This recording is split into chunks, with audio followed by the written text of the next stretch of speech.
అనుకున్నాము. Rules breaking వరకు వస్తే చాలా లిబర్టీతో అందరికీ ప్రతిరోజు ఏది అడిగినా ప్రతి ఒక్కటి ఇస్తూనే ఉన్నాం. రూల్స్ అగెన్స్ట్గా వెళ్ళి ఈరోజు మీ వరకు వచ్చేసరికి రూల్స్ మేము ఇవ్వాలన్నప్పుడు రూల్స్ కాదు అనడం అనేది రాంగ్. దానికోసమే మీరు నామినేట్ చేశారు అంతే కదా. మీకు డిఫరెంట్ పాయింట్ ఏం లేదు. ఏం లేదు.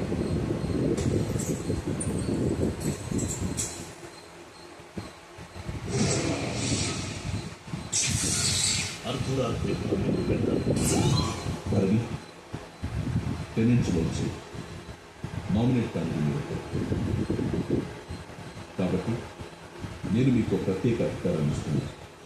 దాన్ని ఉపయోగించి సొత్తుని పొందలేక డేంజర్ జోన్లో ఉన్న ఇద్దరు ఓనర్స్ మనీష్ మరియు పవన్ నుంచి ఈ వారం ఇంటి నుంచి బయటకు పంపేందుకు తగిన కారణాలతో ఒకరిని నేరుగా నామినేట్ చేయాలి.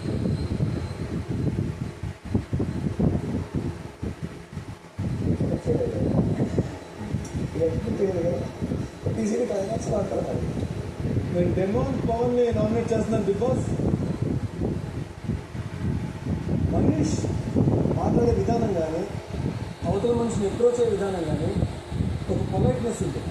ఈరోజు డెమోన్ పవన్ వచ్చేటప్పటికి ఇఫ్ ఐ సే సంథింగ్ ఒక చిన్న నెగ్లిజెంట్ యాటిట్యూడ్ కనబడుతుంది. నేను ఎగ్జాంపుల్ చెప్తాను. ఇప్పుడు నేను హౌస్ ఓనర్ పొజిషన్లో ఉన్నాను.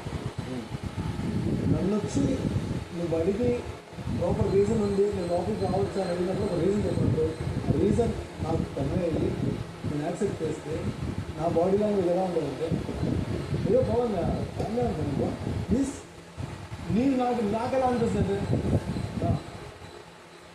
వాట్ ఐ ఫీల్ నా పర్సనల్ ఫీలింగ్. మీరు నన్ను ఏమడిగారు, నేను ఎట్లా రియాక్ట్ అయ్యాను మాట్లాడు. ఎప్పుడైనా మాట్లాడు.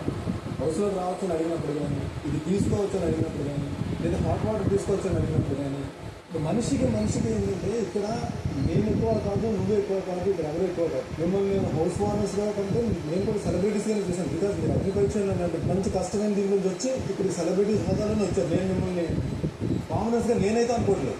నేను అందరినీ కూడా చాలా రెస్పెక్ట్గా ట్రీట్ చేస్తాను. మీ మనసులో ఏది అంటే ఆ రకమైన కోపంగా నేను ఉండకపోతే వేరే నీ బాడీ లాంగ్వేజ్ కానీ నీ యాటిట్యూడ్ కానీ నేను ఎప్పుడు అప్రోచ్ కానీ నువ్వు మాట్లాడే విధానం కానీ ఎప్పుడు సందర్ నేనంతా పొలైట్గా వచ్చి మాట్లాడదాం అన్నా సరే ఎక్కడో చిన్న